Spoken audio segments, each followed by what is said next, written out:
Pastor Mike, good afternoon. Welcome to Mannin Line today. We're halfway through this administration. The election took place in September 2021. So all the way around the constituencies, and today the largest constituency on the Isle of Man is Ayre and Michael. MHKs Tim Johnston and Alfred Cannan. So we're talking about the north of the Isle of Man today. If you live in the north, if indeed you've spoken to your MHK in the past 2.5 years, then by all means get in touch. Text, email, call and WhatsApp. Ayre and Michael today. And Faster Mike, good afternoon to Tim Johnston and to Alfred Cannan. Hello. Good afternoon. Good afternoon. Okay, well, it was a long time ago. We sat in the Ginger Hall and talked about the coming election. Nobody could quite have foreseen what we were going to go through, but we're through it now. Hopefully. First question then, this is regarding the north of the Isle of Man, and it is from Fen, who says, can you explain why there are a number of empty properties at Balacob in Balaf? I contacted the minister yesterday, who directed me to the government housing website, and he said it's a charity, not a government body. If that's the case, why is it listed on the site? Anybody know about that? Well, I have a lot of concern about the current situation at Balacob. It was originally a charity. It's been administered by the government over a number of years, and more recently the clarity around that in terms of the responsibilities which appear to have passed to Manx Care now have become increasingly confused. I contacted Manx Care about this a couple of weeks ago, and I understand that it's actually now in a legal process where the ability of Manx Care to properly run that against the original terms of the charitable trust are being sought to be challenged, and also to allow Manx Care to properly manage the estate. I think the minister, the DHSC minister, has got a number of concerns about the future of this site and how it should be looked after in the future. It continues to be an ongoing discussion, and I would really like to see some clarity on that sooner rather than later. But it's a bit of a confusing picture at the moment. Does Andy, it have I'm a afraid. future? Yeah, I hope so. I mean, listen. It's a valuable site. It's valuable housing. It's good. It will prove low cost, affordable housing for our senior residents. That's really what it's about. I think under the original trust many years ago was set up purely for local residents in that Balaf area. The terms of that trust and the way it was set up really was set up for I guess the poor of the parish, but of course defining that and how people access that in a modern era is proving difficult. So we need to move forward to a much better place with Balacob, but it definitely has a future, and we need to get that future into a better position. And the wider question of provision for older people, for care homes and for homes in the in the north of the Isle of Man. Do you get much feedback on that from constituents? Look, so I think there's, I think this ties into much broader government policy. I, as you know, chair a sheltered housing facility in Kirk Michael, the Kirk Michael Community Sheltered Housing. I think it's a wonderful facility. It really does create a good community spirit and a home for, or an ability for people in that area to stay in that area as they move to older age. But I think there's also some fantastic facilities in the north in Ramsey, and as we push forward, I think with broader government policy, it's certainly and of course with demographics, etc. And we talk about that a lot, the demographic problem. But the idea and the concept of having facilities, which we do in Kirkmichael, we also got in Andreas as well with Cool Nachibna. Really are positive benefits to the local community, and we should continue to foster those. That concept of almost that sort of having people have that sort of retirement facility closer to their homes. On the question of Balacob, any timetable at all?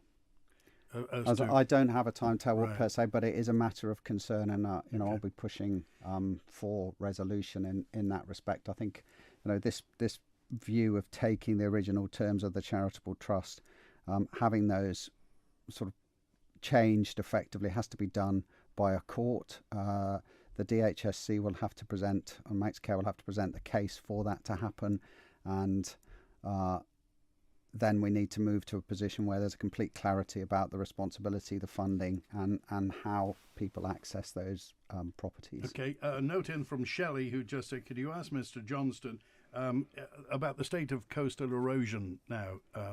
Of course, on the west coast, it's the worst coastal erosion on the Isle of Man, and I know it was something that you referred to in your manifesto. What's the state of play? Well, what we're seeing at the moment is I think DOI are doing a continuous process of assessment. There's been a lot of measuring getting done over the last few years, and a lot of drone work to actually understand what is actually happening on the ground there.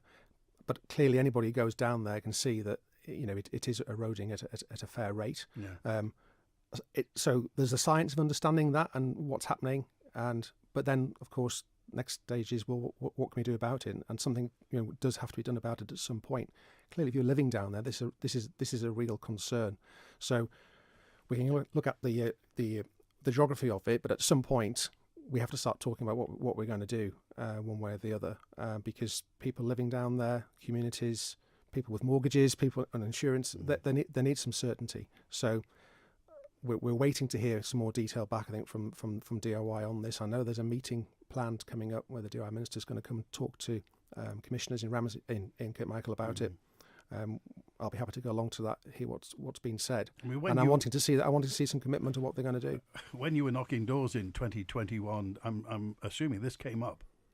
People are very concerned about it. Yeah, I mean, clearly there's a group of people living in Kirkmichael who are overlooking this coastline and are very concerned about the future.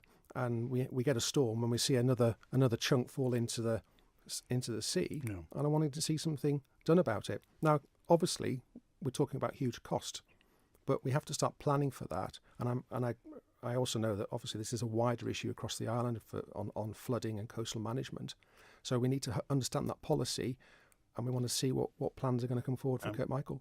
As far as you're concerned, is there could there be a foreseeable outcome of just surrendering this and just letting nature take its course, or is it going to be mitigated? Is it going to be reversed? Rock armour, anything like that? Well, I think we have to look at what all the options are for that situation.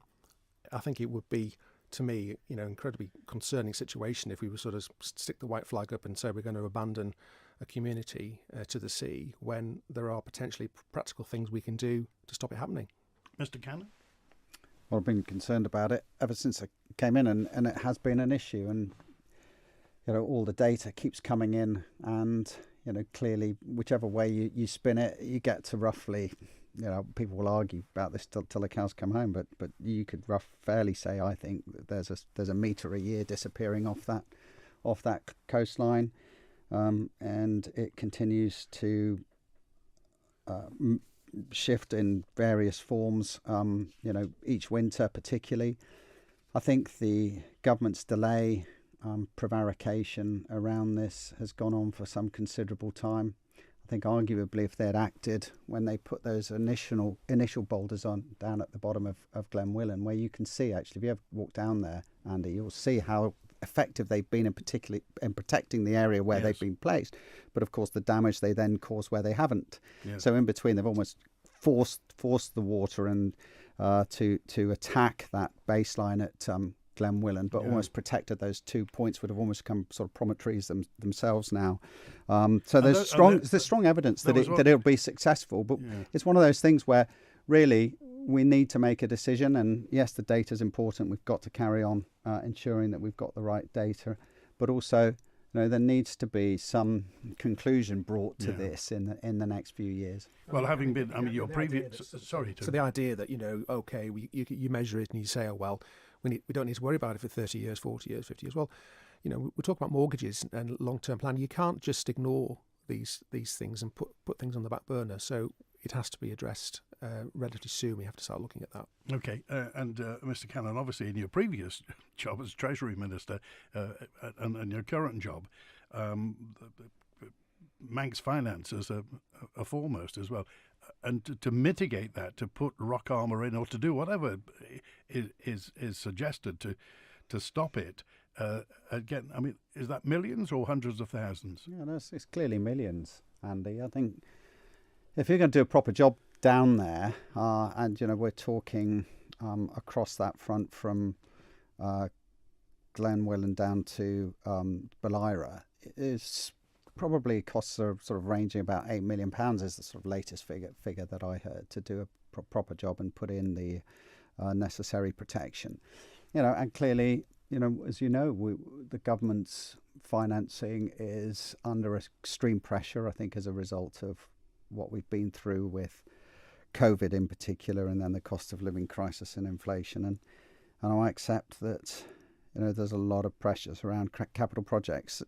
What we did last term was put about £40 million, I think, into sort of allocation for coastal defences across the island, and they have to be prioritised. And I have to accept, that we need to do that in a mature and sensible way. But my job, Tim's job, is to continue to push this as a priority. We believe firmly in that the village deserves this protection, but we need to keep on evidencing that and trying to work as positively with people as possible, but to try and end up in a position where we can both effectively argue that in the national interest, as well as looking at it from just purely the community and constituency interest. Okay, a message in from Ollie, who just says, regarding the Ramsey Town Council, the boundary extension, are you in favour or against the move for your constituents? It would mean some residents paying 4 times the amount in rates if approved,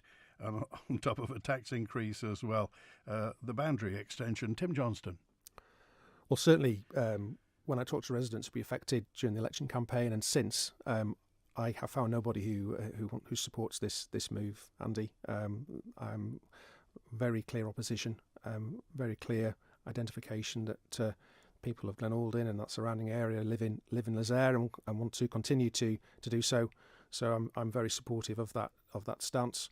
Clearly, we had a public inquiry in Ramsey a few weeks ago, and I was happy to put a submission into that and to stand up and talk in that inquiry. I was the only MHK who did, and I felt that was really important to support the community, who clearly feel that, yes, they do not want to be part of Ramsey. They don't identify with that. They don't have the infrastructure. Like I say, you talk about paying 4 times the rates. They don't have a connection to the public sewage or public lighting. They don't want that either. So no, I'm very, very supportive of that area continuing to stay within Lezayre. Many people just ask, why is Ramsey wanting to do this? What's behind this? Well, they say that it's about wanting to expand the town, the challenges they have internally within the town to expand and for more residents.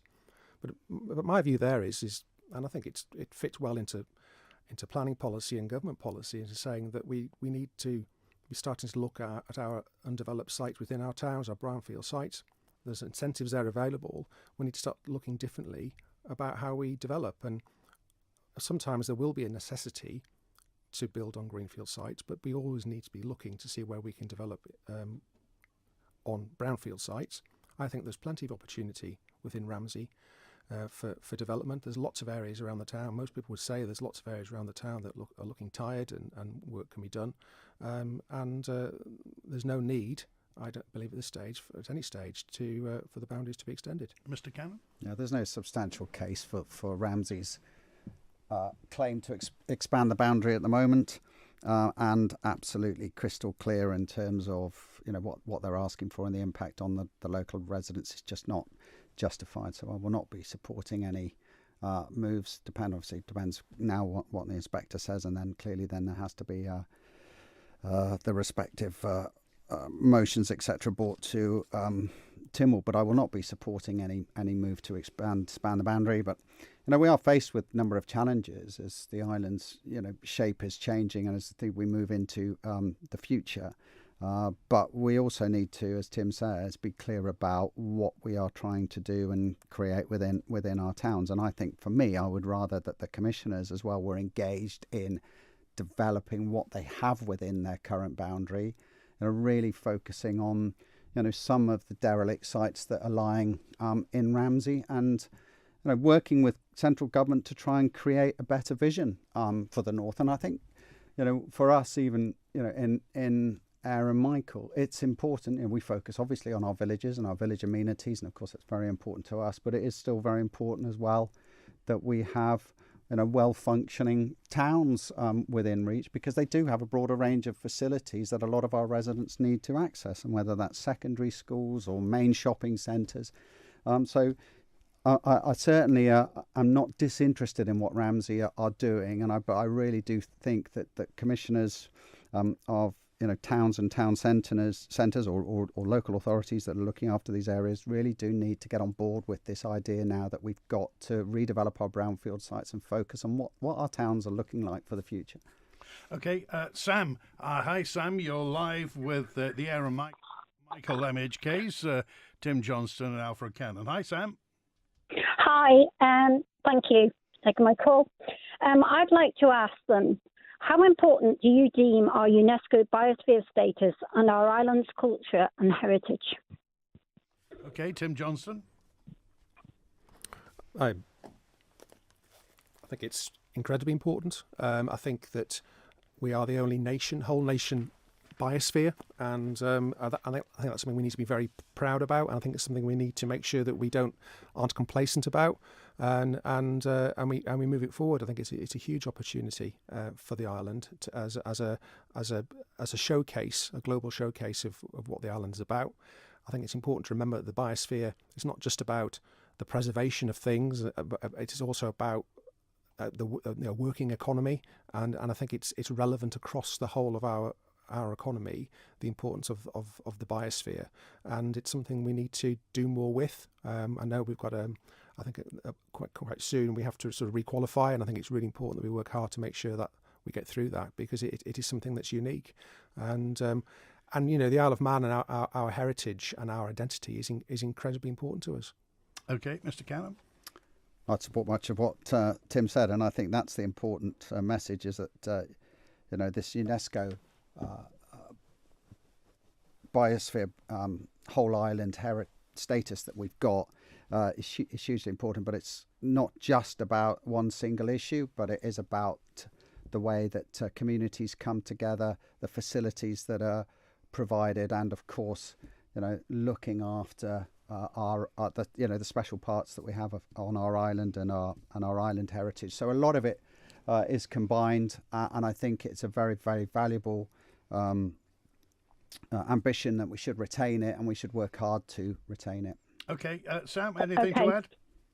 Yes, going on those words, proud, and we shouldn't be complacent, and our island is unique. Why is it the land on Douglas Road, bordering Casttown, which is going to be built on by developers, currently being excavated by an archaeological team in conjunction with Manchester Heritage, who are finding finds? They're excavating finds that some are being Bronze Age, although the site goes way back beyond this, Mesolithic, etc. And this is thought and has been deemed through planning to be of significant local to regional interest. Why is only a small proportion of this site that is due to be developed being scheduled to be excavated? And so far, none of the public are being aware of the importance of this site and what is actually going on. Okay, Sam, I don't know whether you knew, we are talking about the north of the Isle of Man today, but we'll park that question for the moment and possibly come back to it. But there are lots more questions about the north of the Isle of Man that we're talking about, including one from Viv, who just says, what do you make of this? And she calls it an ambitious proposal for this Andreas renewable energy generation thing. I think it's taking place on Mr. Murray's farm in the north of the Isle of Man. So two-part question, really. What do you think of the proposed Andreas facility, and will there ever be a wind farm at Sulby, Mr. Cannan? I think, trying not to get drawn into site-specific matters, and Andy, given that sometimes these matters do end up in significant issues for the Council of Ministers at times. Nevertheless, I mean, approaching any of these sort of major sort of infrastructure requirements now, and here we're talking about energy, and energy provision is a matter of national significance. I think everything and any of these plans need proper consideration. Not everybody's entirely clear on all the specifics of the detail around this proposition. Broadly, I am in favour of finding ways on the island to generate our own energy for the future, our own electricity for the future. And I think, clearly in doing that, whether you're talking about wind turbines or whether you're talking about these types of energy plants, then one needs to also factor in other considerations. But broadly, we as an island need to move to a position, I think, and this does impact us in the rural areas quite a lot, of, I believe, doing as much as we can to provide future energy security using the latest technology, and on the basis that we can do so safely, securely, cost effectively, and of course taking in and factoring in the relevant local considerations as well. Tim Johnston. Yeah, and I think we've got a long journey ahead of us when it comes to our energy policy, and we talk about sort of through to 2050 and net zero and what we're trying to achieve.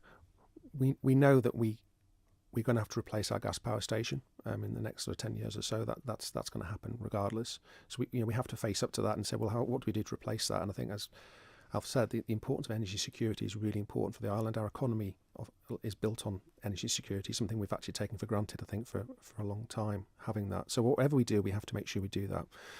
So how do we do that going forward is going to be a mix of renewable energy and likes of wind power, but also we need other types of energy on island that is secure. And anaerobic digestion, which I think is the main core of the plan for the development in Andreas, is absolutely works. It's proven technology and it works. Therefore, in principle, there's no reason to suggest why that sort of facility shouldn't work on the island. And I think, if I remember rightly, that's going to be. It's going to basically digest stuff that's been grown by farmers as well. So it feeds back into the agricultural sector. Absolutely. It helps the sector. It's also really important for the farming sector as well, because like you say, yes, you need to be putting fairly high energy crops into this plant, and that produces the gas, but then you get your power. So it's to me it's a double win of potentially providing us with what I called dispatchable power. I think that's the key thing to remember about this type of power. It's controllable power. Wind power isn't. The wind blows or it doesn't, but this is the sort of energy you can control, and that's really important. So when we're talking about longer term energy security, these are the sort of ideas that we need to be taking very, very seriously. And if at the same time we can also provide opportunities for our farming sector as well, then obviously it has to be taken very seriously. Okay, so we've got some calls to get to in just a few moments' time. Obviously, Tim, you were managing director, I think, of the NFU, wasn't it? Were you managing director? I was president. President of the NFU. Right. So obviously, and Stoward Farm for how many years? Well, I live in Stoward Farm now. I don't have any land now, any farming. I farmed in Andreas for 20 years as a dairy farmer.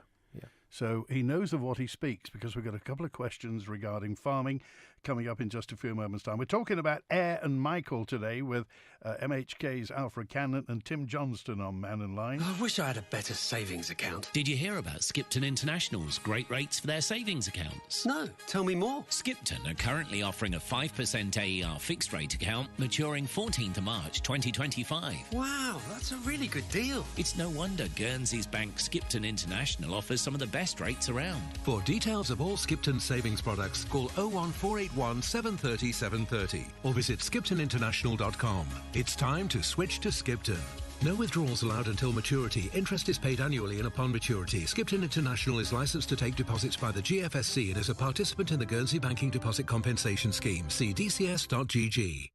This old house needed new windows. This old house needed a new door. And with DPM Conservatories, we got all that and more. Now our bills are lower and the house is warmer too. We're cleaner and we're greener since we swapped our old for new. Stunning A+ rated replacement windows and doors, expertly fitted by DPM Conservatories. Phone 612 333 or find them on Facebook and swap your old for new. EVF, fueling the island and fueling you. With a great range of fresh foods and everyday essentials at our filling stations. And always great offers too. Mannin Fuels. Got some spare time on your hands? You could help our environment, help the elderly, help our children, help animals, help our community. It's Volunteers Week, and if you've ever thought about becoming a volunteer and would like to find a role that suits your interests, come along to the volunteer recruitment event sponsored by Douglas Rotary Club this Saturday 10 till 2 p.m. with free refreshments inside the garden room at the Sefton Hotel. Whatever your interest, become a volunteer. We'll help you find a great match. In 1964, Manx Radio was born. Right the way through this momentous year, we are marking the nation station's 60th birthday. On Monday and Friday, the Mannin line closes with a revealing dip into the archives. On Wednesday's Mannin line, we revisit the architectural gems revealed over the years by Kelly's Eye. And Kelly's Eye will be on Guller's Gargan at 5 on Sunday. And you can subscribe to all of our anniversary content online. Go to the podcast series 60 Years Serving the Nation at manxradio.com. Manx Radio at 60, born to broadcast, happy to help. The Mannin Line with Andy Wint. And we're talking to Ayre Michael, MHKs, today on Mannin Line, Tim Johnston and Alfred Cannan, talking about farming, of which you know what you speak, Mr. Johnston. What's the sector like? What's the mood like amongst farmers on the Isle of Man? I think it's a really tough time, Andy, and I think it's been a tough time for a long time, to be fair, for the sector. Not helped at all by the recent history of huge cost inflation. I think we came in, elected in September. By October, we were already starting to see sort of fertiliser prices, especially ramping up because of gas and oil price increases. It's been a really challenging time, and then of course with the war in Ukraine, huge increases in feed costs. We are a livestock-based, grass-based system on the island for agriculture, basically, and that's been a really difficult time. So it's there's no point getting beating about the bush. Agriculture is challenged. Just a couple of basic questions. One from Julie, who just said she mentioned the fertilizer price, which has gone up horrendously, but she said, look, years and years ago we used to use seaweed and we used to spread muck. Do we still do that? Yeah, absolutely. I mean, I think not so much the seaweed. I think, again, that was something from a long time ago, and I think that's great. And it has great properties, seaweed, but it's on the scale we're talking about for what you call commercial size agriculture. That's really challenging. But no, as I say, we have a livestock-based system, so manure and muck is very much part of what farmers will use on their land in their rotation, and to make sure they're looking after their soil health. But you also need on top of that other fertilizers as well. Okay, and in terms of milling wheat, am I right in saying there was no milling wheat sown at all this year? There's been a lot of uncertainty clearly in the sector. We saw the closure of Ramsey Bakery. That was really the main catalyst for milling wheat sector. That's been obviously really disappointing. It's a small but very dedicated group of farmers who were involved in that process. So there's been a lot of uncertainty, and it's been really frustrating and disappointing for them to see that happen. The good news is I think we're starting to see some changes now, in the sense of it's going to be a slow process. But for example, we're seeing now Robinson's looking to expand on the bakery, and I hope that's going to potentially give an opportunity for Manx wheat growers going forward. But I'm not under any illusion that it's not some great answer for agriculture. It's a small part of what we do, but it's quite a small and unique sector, really, that in this part of the world to have this sort of latitude within the UK to have milling wheat, and it's something that the farmers did really well. Okay, Julian, you're live with Alfred Cannan and Tim Johnston. Hi, Julian. Hi, Andy, and hello to Alf and Tim. Hello. Hi, Julian. Hiya. I've got a question. It's actually, you've just sort of teed it up on what I was going to ask, actually. Tim perhaps has a little bit more expertise, but I'd like Alf's input as well. Quite a high concentration of farms in the north of the island.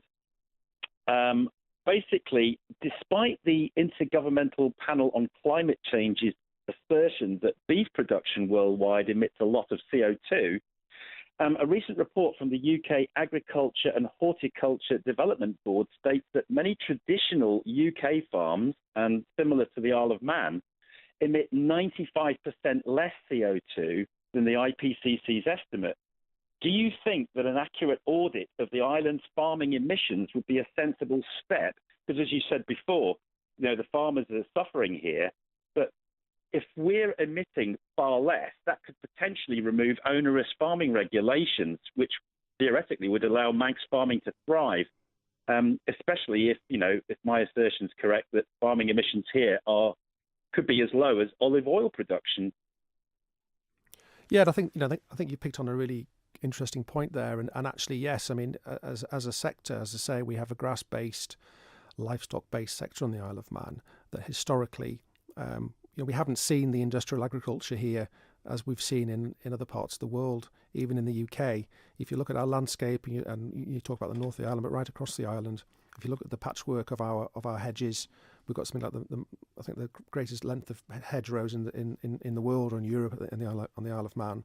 Our field sizes haven't changed in hundreds of years, and that's fantastic for nature, but that's also obviously really challenging for agriculture and economies of scale. But yeah, you're absolutely right, and I think there is a lot of work going on. I know the NFU have been doing a lot of work on the island, and I think broadly through DEFRA as well, trying to understand and measure Manx agriculture and its emissions compared to elsewhere. Some of the challenges is around that is the metrics that are used, or these standard metrics that are used by the United Nations, for example, on CO2 and also on methane, which is another very potent gas that's often pointed at agriculture as a major issue, when you've got what you call a fairly closed, balanced livestock system like we have on the Isle of Man, we're actually not putting more methane into the atmosphere. We're actually stable because we're not growing our livestock numbers. So actually it's a great story for us that I think we need to do more to tell, really, that we have our meat is grown from grass, livestock are grazing our landscape, and we've got a very closed loop system, and I think that's something that's absolutely right. We need to sort of talk about more. Mr. Cannan? Well, if the data and metrics and obtaining that data and metrics leads to improvements for farmers and a greater ability for us to promote and sell our goods, then absolutely the thrust of the question is, should we do more? Then I'm absolutely in favour of that. And in fact, it's not, obviously it's important in agriculture, it's important right across government that we get the right data and the right metrics in order for us to make the best decisions. So yes, if this leads to better outcomes for farms, for farming, provides our goods a more substantial base to be marketed and sold, then I would be all in favour of it. Julian? Yeah, another thing that you mentioned earlier about fertilizer. I mentioned this ages ago to you, Andy, about the Woodsmith mine in Whitby, where they were looking for oil and they found polyhalite. So they're now supplying massive amounts of fertilizer straight out the ground, which apparently is getting excellent reviews. And as much as I'm for seaweed as well, but the road and sea miles would be a lot less than where we're getting stuff from. But the other thing that occurs to me is, I mentioned also a little while ago that there's either no or very little chicken meat production on the island. I looked into that afterwards, spoke to an expert. He was saying that the most expensive part of chicken farming is the infrastructure for the prevention of predation by foxes and badgers. So basically trying to hem them in so they're not getting constantly preyed on by foxes and badgers. But of course, we don't have foxes and badgers on the island. So in theory, I mean, you had the news this morning, I think, that the co-op is getting a bit of kickback because they've got genetically modified, fast-growing chicken meat being supplied. Would that not give us some form of an advantage in maybe restarting chicken meat production? And even if, I'm just sort of playing with this a bit, but if we aren't exporting chicken meat because we're not even making any, could we have separate regulation that's less onerous on the island just for chicken meat production to start with, perhaps? Okay, I'm trying to think. What was the commercial chicken production on the Isle of Man, Tim Johnston? I think that in the past there's maybe been certain levels, but it's never something that's been on a particularly large scale. I mean, I think bottom line is there an opportunity in the island for that potentially? But it's for someone to come forward, I think, and look into that. But the challenges, of course, is our scale on the island, and demand and cost. One of the challenges agriculture has, and it's a perennial problem, is the cost of food. And I said it a little while back and got sort of shot down, but it's I'm afraid it's a hard reality that in the United Kingdom, and I'll include the Isle of Man in that to a certain extent, although we have to accept that food prices are slightly more here. Globally, we have some of the lowest food prices in the world in the United Kingdom, Isle of Man, because of subsidy and how it's been driven down to a point where food has become such a base commodity that we've driven the value out of it. And that's one of the biggest challenges for farmers and farming, is people aren't willing to pay as much for food as they did many, many years ago. So that's always going to be a challenge. So are there opportunities for someone on the island to do something? Potentially, but ultimately it's down to the consumer. It's down to people willing to buy the product. Okay. All right. Thanks, Julian. Thanks, Andy. Thanks. All right. Good to hear from you. And just one other thing, Tim Johnston. We've mentioned in the past that seashells can be used as fertiliser. Is that true? Not so much fertiliser, but they can be crushed up and used as an equivalent to instead of lime for neutralising the soil. Right. And is that does anybody do that on the island? Yes, I think that it has been done in the past. It has been up and done quite recently. I'm not sure whether it's happening just at the moment, but there's an opportunity there to do that. Again, to be able to, from a scientific point of view, growing crops anywhere, farmers want to use less fertiliser as much as possible, but making sure the soil is in great condition helps that. And making sure that your liming is right is really important. So that, again, it's a really important thing. Okay. Let's get to something from the answer phone now. Good afternoon, Andy. Good afternoon, Mr. Cannan, and good afternoon, Mr. Johnston. My name is Nigel Sperring from Albany Tours and Albany House. We all know each other, so it's a straightforward and quite an easy question. The journalists and travel guide people have just been over for a conference here. Now, I'm well aware of the investment that was spent. It was all over Manx Radio and in the paper of £50,000, and I think it was probably very, very well spent, due to the fact that obviously the 50 journalists will go back and write blogs and magazines. One of the articles just come out in the Hotel and Cruise magazine, which goes on a platform of 1.2 million viewers.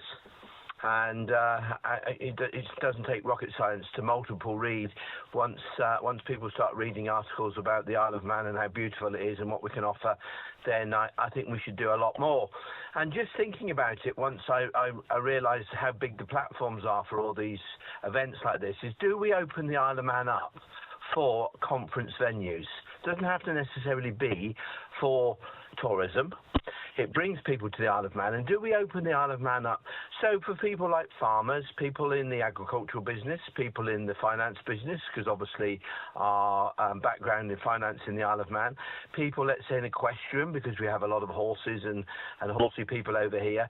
So open that up for conferences, to people to come and have their conference here, promote and obviously advertise their own products, but use the Isle of Man as a bit of a relaxed zone when they're here as well. And hopefully when they go away and write their blogs in their magazines, that they put a little bit of article about the Isle of Man. And I'm sure that's a massive market we could hit and generate to increase tourism, increase visitors to the Isle of Man. We don't get much passing trade. And it was just something that I just wanted to see if that does happen. And obviously, Mr. Johnston, in your position, I must say that Deborah Heather is doing an amazing job in her position, and people are quite happy to criticise her, but she's employed to do a job, and she's doing it very well. And I think the journalist and conference that we've just had just proves the point. So I'm more interested in see if the market would open up for bigger venues. Thank you very much. Thank you, Nigel. Mr. Cannan? There have over various times been conference events that have taken place on the island. I think the emphasis that we're putting on that, Nigel, I suspect is not huge, because I think I think we'll acknowledge there's been a lot of activity in terms of focusing on more general tourism and cruise ships and improving connectivity for people to access the island. I think there's a natural inhibitor, as you know, around cost of transport to get here. But the general concept of us having conferences on the island, the benefit that would bring is a good one. I certainly would support that. I would be encouraging enterprise to ensure that wasn't a market that we were completely ignoring at all. But it is, there is an inhibitor, I think, around the actual cost of travel. Tim Johnston? Yeah, and I think, Nigel, it's a great question. And I think it was a really positive event, the journalists coming to the island. As I say, fantastic opportunity for us to sell the island to the world. And I think that's something which is really, really positive. We want to see more of that. Certainly something that Visit are very conscious about, and the need and recognition we need to do more of this and attract more people, especially in the shoulder season. I think it's interesting that these guys came over in February and for their AGM at a time of the year where it's great that we've got that capacity and we can actually get that spend on islands at a time when it's quieter. So certainly one of the keys for the Visit strategy is to try and grow that shoulder season, and if we can bring in these sort of events, that'd be great. Actually, for the rest of the summer, we're pretty well full capacity, and we need to do more in that area. And we certainly want to build. If part of the Visit strategy is to grow our numbers to 500,000 by 2032. We know we need another 500 hotel beds. We need 500 non-service beds. So all that work that's going on and that Deborah's involved in, it's really, really positive. Okay, we're live with Alfred Cannan and Tim Johnston. They are Ayre and Michael MHKs today, halfway through this administration. Mannin Line continues in a moment. And also, as it's Wednesday when Mannin Line finishes, we're looking back at 60 years of Manx Radio. This time, Kelly's Eye, the architectural heritage feature that was on Manx Radio for many years, looking at Riley's of Eden Park and looking back to Riley's at Quine's Corner. Would you consider leaving a gift in your will to Hospice Isle of Man? As a charity, we need to raise millions every year just to continue providing our services. Your support means that we can give our care to all those who need it, when they need it, completely free of charge. If you're considering making a will or adding a hospice donation to your will, please give us a call to find out more on 672222. Every penny raised makes a huge difference to every individual and family who needs us. Thank you. How do you really get to feel healthier? Eat healthier. ShopRite's Healthy Choice ranges make it easy and truly enjoyable. All over our chillers and freezers, food that even sounds better for you.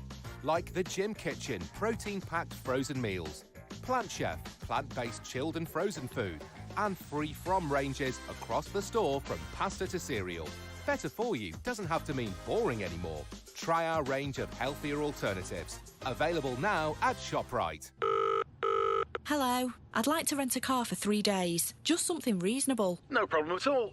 We've just got a few rules to make you aware of. You can't go off island, you can't smile in the car, you can't take any friends, it's £10,000 a day, and you'll need £1 million deposit up front. Any questions? Renting a car doesn't need to be so difficult or expensive. With prices from just £50 per day, speak to Rex Rental Company or book online at rexrental.in. Rex Rentals. I'm so glad to hear that. The Mannin Line with Andy Wint. Here we are with Alfred Cannan and Tim Johnston, and Eddie's been waiting very patiently. Hi, Eddie. You're live with Alfred Cannan and Tim Johnston. How you doing? All right. Excuse my voice. I've picked up a bug somewhere. Okay. If I can start just by saying a lot of people talk to me, you know that, and they ask me to pass their remarks on. Okay. I think both your guests will know that the government is not a very, very popular sort of topic at the moment. Nobody seems to be happy with them. It's very inconsistent. It's a lot of the things they do. It's not like they state it would be, open and transparent. There's lots of examples recently, roundhouse, swimming pool, they're endless, planning, you name it. But I'd like to talk about planning if I could while I'm Okay, we've only got a couple of minutes, so briefly if you would. Well, I thought it would be that way somehow. But anyway, to cut it dead briefly, two good things that happened recently, both for planning, which is dead rare. permission was refused for a housing estate in Ramsey on the grounds of it was a flood risk, it was a rare site for birds, too rare clover, salt marsh, so on. The other one was, you're always saying you must have an attempt to use the brownfields. Well, you gave permission to Westmoreland. Well, both of those two are doing things the right way, aren't they? So if this is a sort of precedent to be set for the future, very shortly you'll be going for planning permission for Ayre. Well, it's got twice as many reasons as the salt marsh at Ramsey to say no. But somehow we don't think that might happen. Okay, listen, I've got to give the gentleman the opportunity to reply. We've only got 1.5 minutes. So first of all, Alfred Cannan. So, hello, Eddie. Obviously, I'm pleased to hear that you were supportive of a couple of planning decisions, but obviously concerned about some of the actual. It sounds like some of the applications that are going in. It's always a balance for us in government. There's certain things that we can control in terms of general policy direction. So, for example, we know that houses have to be built at the moment. We know that we have to satisfy demand, for example, for first-time buyers, and that we've got to meet the needs of the population. How that then is applied by developers in line with the laws of the land around planning really, to a certain extent, becomes a matter for other regulatory authorities. So in this case, the planning committee, who have to determine whether or not that application is suitable. And almost every single planning application that comes forward has some element of controversy attached to it. I think as the government, we need to do our best to strike the right balance in terms of our policies, but also try and make sure that the processes are fair and equitable. Everybody gets a fair chance at a planning committee, and hopefully that the planning committee will reach the right decision. It's one of those things where not everybody will necessarily agree all of the time with what is happening. So I'm just trying to strike the balance in terms of where we're going as a government, and sometimes the impacts of that are felt in the community. Okay, all right, well, we're out of time now. I didn't get a chance to ask about the strategy for Derby Industrial Estate, or the landfills, or planning in the north of the Isle of Man and housing in the north of the Isle of Man. But there's only 18 months to go, or a bit longer, 2.5 years through to the next general election, which prompts me to say then, Tim Johnston, have you decided whether you'll be standing for the next election? Oh, we're only halfway through the first one, Andy, yet. No, Okay. I'm not mistaken. And Mr. Cannan, any chance? Have you any ideas about this? Andy, I'm really focused on getting this island plan through, trying to take us through the challenges that we're facing and improving everybody's lives. So that's my focus at the moment. Okay, that's it. Mannin Line today was on Ayre and Michael. This coming Friday, we're live at Ramsey, Queen's Pier. WINT. 60 years serving you as the nation station.